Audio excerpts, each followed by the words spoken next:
बड़ी जिम्मेदारी सौंपी और मुझे खुशी है कहते हुए कि हमने केवल 10 दिन में नायला में 700 और महिला में 1500 फ्लैट तैयार करके 8000 से ज्यादा लोगों का क्वारंटाइन करने का तैयारी 10 दिन में कर दी, जबकि वहां पे ना पानी था, ना बिजली था, ना पंखा था, ना लाइट था, ना ओवरहेड टैंक्स थे, कुछ भी नहीं था। और मैं समझता हूं माननीय चिकित्सा मंत्री जी और मुख्य सचेतक जी और अन्य मंत्रीगण और एमएलए साहिबान ने भी दौरा किया था और आपको फीडबैक दिया था कि मंडल का प्रत्येक कर्मचारी कितने मनोयोग से इस काम को पूरा करने में जुटा है। इसके अलावा जो भी कोरोना टाइम में हमें लगा, हमारे माननीय मंत्री जी एक तरह से मैं कह सकता हूं कि हमारे लिए वरदान हैं। जो भी हम अपना सुझाव या प्रस्ताव लेके जाते हैं, हमारा हाथों हाथ समाधान होता है। कोरोना संकट के टाइम में जो भी इश्यूज आए, उनको कैसे आम जनता के हित में, कैसे आम जनता को रिलीफ पहुंचाने के लिए फैसला करें, ये हमने हाथों हाथ फैसला किए। और मुझे ये कहने में गर्व है कि बहुत सारी चीजों में हमने अन्य सभी विभागों से लीड ली और हमने सबसे पहले वो रियायतें और वो राहतें आम लोगों को दी जो कि उनको मिलनी चाहिए थी। और कोरोना संकट में उन लोगों को काफी संबल मिला। ये एक औपचारिक मीटिंग के रूप में कार्यक्रम कन्वर्ट हो गया। सर, हमने तो सोचा था कि उस तरह का काफी बड़ी योजनाएं और वो है तो उस तरह का फंक्शन हम करेंगे, लेकिन थोड़ा सा लिबर्टी लेते हुए मैं अपने मन के उद्गार नहीं रोक पा रहा कि मतलब पूरा मैं बार बार इस बात को इसलिए जाहिर करना चाह रहा हूं क्योंकि मेरे पास कोई तरीका नहीं है इस बात को मैं कैसे संकेत के रूप में जाहिर करूं कि पूरा राजस्थान आवासन मंडल और हमारे मंडल की जो भी कॉलोनीज है उनके निवासी तक आज इतने गदगद हैं। और ये सारा कुछ संभव हो पा रहा है केवल आपके आशीर्वाद से। जो सरकार की एक इमेज होती है और जो सरकार के प्रति लोगों का भरोसा होता है, जो लोगों का ट्रस्ट होता है, वही रिफ्लेक्ट होता है। अकेले कोई अधिकारी कर्मचारी कुछ भी नहीं कर पाते हैं। जब तक पॉलिटिकल विल नहीं हो, पॉलिटिकल सपोर्ट नहीं हो, जब तक पीछे से मार्गदर्शन आशीर्वाद नहीं हो, कोई काम नहीं हो पाता है।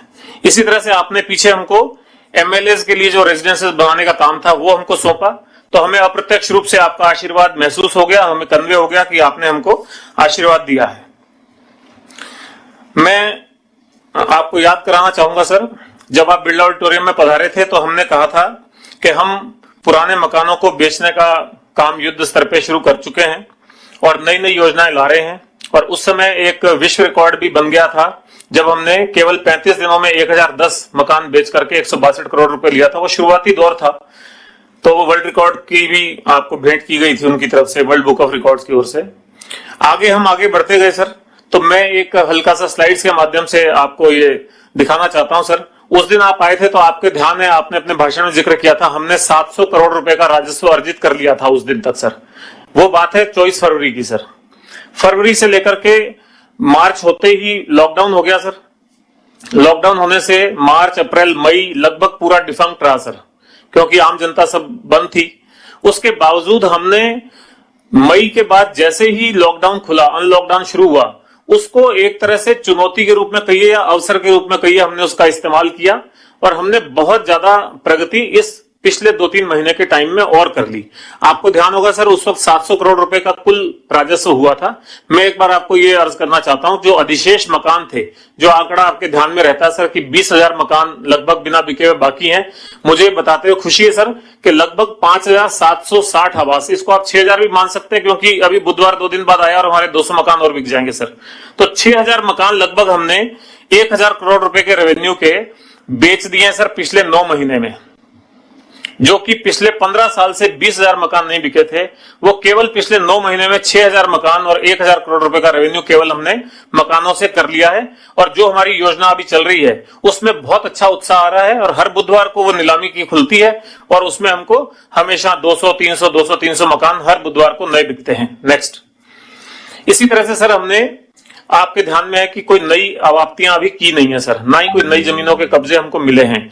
यही मंडल की पुरानी 20-20, 25-25 साल से एक्वायर्ड लैंड्स में कोने कोने में जहां छूटे हुए भूखंड पड़े हुए थे, उनको हमने चिन्हित करने का काम किया सर। अपना घर संभाला पूरा और उन संपत्तियों को चिन्हित करके उनकी साफ सफाई कराई, उनमें कचरा हटाया, उनमें झाड़ियां झंखाड़ थे उनको हटाया, उसके मार्गदर्शक बोर्ड लगाए।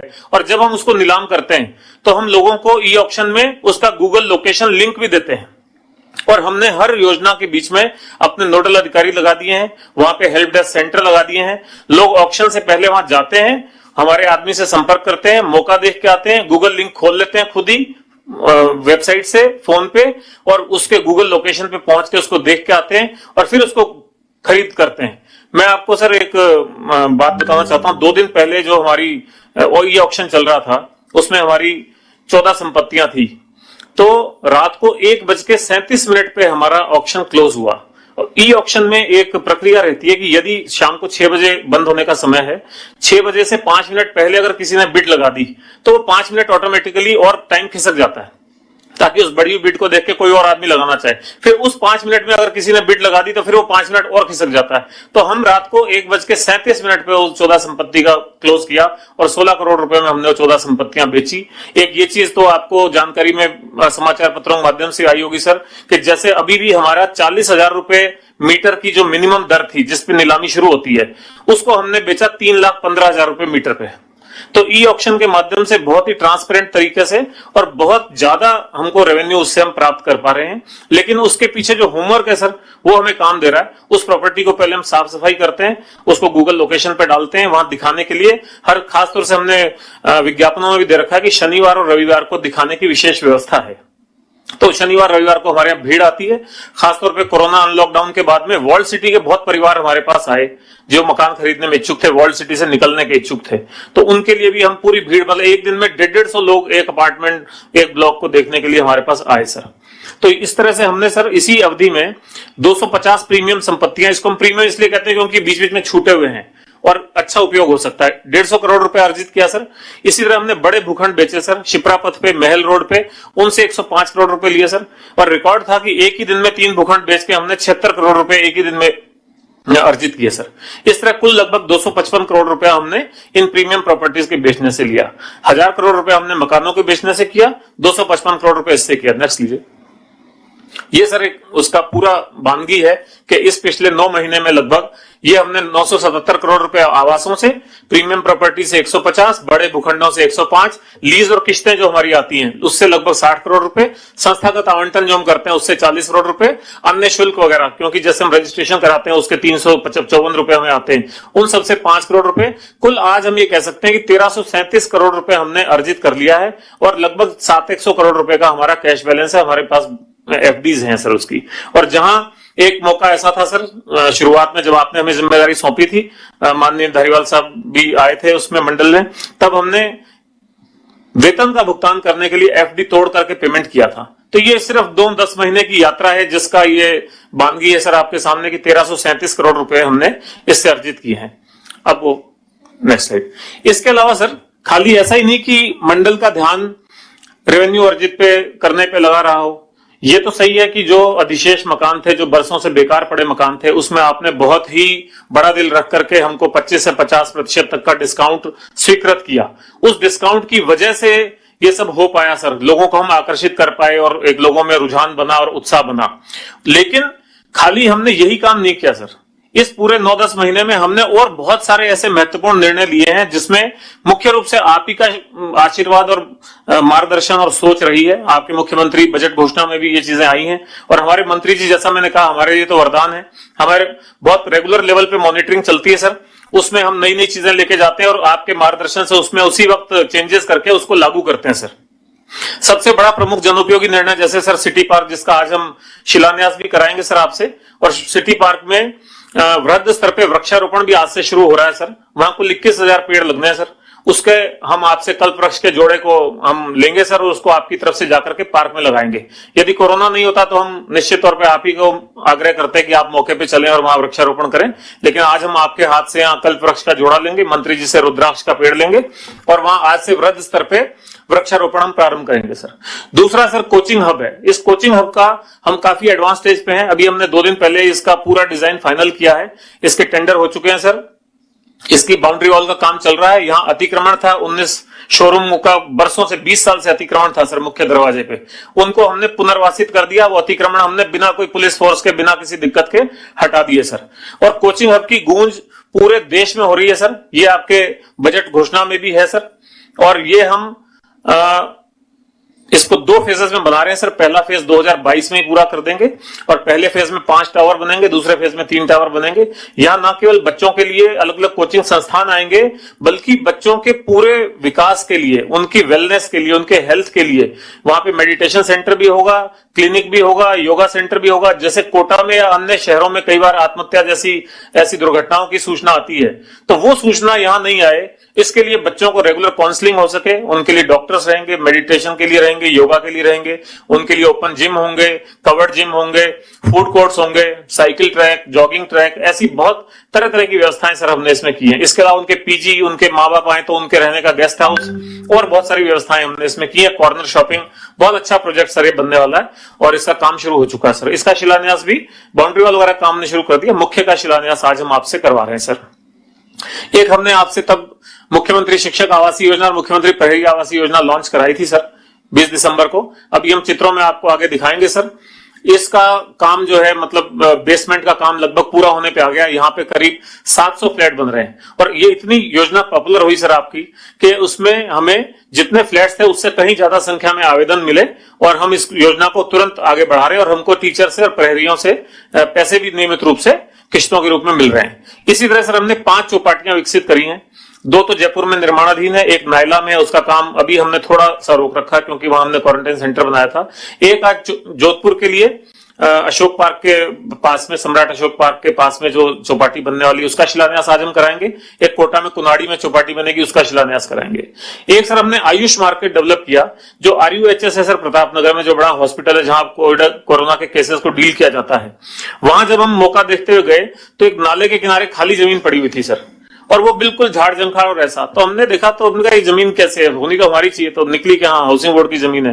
तो वहां पूछा आसपास दवाई की दुकानें हैं कि दवाई की दुकानें नहीं है RUHS के बाहर या सामने, और वहां फ्लैट्स बने हुए हैं। तो फ्लैट्स में कोई दवाई की दुकान खोल भी नहीं पाया, वरना आमतौर पे अगर घर होते हैं तो घरों में लोग दुकान खोल लेते हैं। हमने वहीं खड़े खड़े इसका नामकरण किया सर आयुष मार्केट। फिर हम मंत्री जी के पास आए सर, फिर हमने उसमें 92 शोरूम क्रिएट कर दिए सर, और अभी उसमें से हम 11 शोरूम अति ऊंची दरों पे बेच चुके हैं सर। हमारी उसमें रेट थी 45,000 रुपए, वो हमारी गई 3,76,000 रुपए।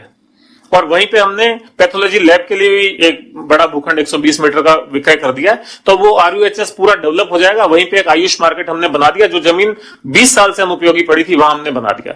ऐसी सर नेक्स्ट है आतिश मार्केट। ये जो JDA ने गोपालपुरा बाईपास पे आतिश मार्केट बनाया, उसके पीछे हमारी सेमी कोर्ट केस में उलझी जमीन पड़ी थी, लेकिन जो पार्ट हमारा कोर्ट केस से बाहर था वहां पे हमने सर 90 शोरूम बना दिए। उसमें से 26 शोरूम हम बेच चुके हैं सर, बाकी इस महीने और हमने लगा रखे हैं, और उनकी रेट भी सर वही 3,76,000 रुपए, 4 लाख रुपए तक हमारी रेट गई है सर। इसी तरह राणा सांगा मार्केट हमने नया डेवलप किया सर। इसमें 130-35 दुकानें सर। इसका आज हम आपसे लॉन्चिंग करा रहे हैं सर राणा सांगा मार्केट को। ये भी प्रतापनगर में, ये भी खाली जमीन पड़ी हुई थी, लेकिन बहुत उत्साह है सर लोगों में वहां। इसी तरह झूलेलाल मार्केट हमने पहले आपको अर्ज किया था, अब झूलेलाल मार्केट पूरी तरह बिक गया। झूलेलाल मार्केट की मुख्य कमी यह थी कि उसका शिप्रा पथ से लिंक नहीं था। उसको जाने के लिए आधा किलोमीटर उधर जाओ फिर नीचे उतरो, या आधा किलोमीटर इधर जाओ नीचे उतरो। हमने मुख्य सड़क से उसके 3 ब्रिज बना दिए हैं सर अभी, और वो ब्रिज बनाने से अब सीधा आप कार से या गाड़ी से उतर करके दुकान में जा सकते हैं। तो हमारी वो दुकानें प्रीमियम पे बिक गई। वहीं पे हमने फूड कोर्ट अभी ऑप्शन किया, वो दुकानें हमारी 4 गुना रेट पे गई हैं सर अभी। तो अब वो पूरी तरह से झूलेलाल मार्केट भी बिक गया है। इसी तरह बड़ली में, जोधपुर में हमने आवासीय योजना प्रारंभ करी थी सर, उसका शिलान्यास आज आपसे करा रहे हैं सर। लॉन्च आपसे कराई थी पहले, तो इसमें भी हमको करीब 10 गुना ज्यादा आवेदन प्राप्त हुए सर। इसीलिए हम एक छोटे पार्ट में एक 500 मकानों का एक नया पार्ट और आज आपसे लॉन्चिंग कराएंगे सर। इसी तरह जयपुर में इंदिरा गांधी नगर में बहुत पिछड़ापन था, यूं कि सड़कें टूटी हुई, पार्क खराब, पानी नहीं। तो हमने पानी के विभाग को 5 करोड़ रुपए देकर के उनके लिए 4 MLD अतिरिक्त पानी की व्यवस्था करी है सर, और वहां की सड़कें, हाई मास्ट लाइटें, ये काम वहां पे प्रगति पे है सर। इसी तरह से सर और जो आम जनता को प्रभावित कर रहे थे ऐसे जनोपयोगी काम हमने किए सर। मंत्री जी के पास हम लेके गए, हमारा संस्थानिक और व्यवसायिक भूखंडों पे हमारी लीज बहुत थी सर। JDA के मुकाबले, नगर निगम के मुकाबले हमारी लीज राशि 4 गुना पड़ती थी सर, क्योंकि हमारी आरक्षित दर का कुछ नियम इस तरह का था कि बहुत महंगा पड़ता था। उसको हमने कम कर दिया और अब 31 दिसंबर तक के लिए छूट दे दी है। इन लीज पे 3/4 तक की कमी हो गई सर। अब लगभग चौथाई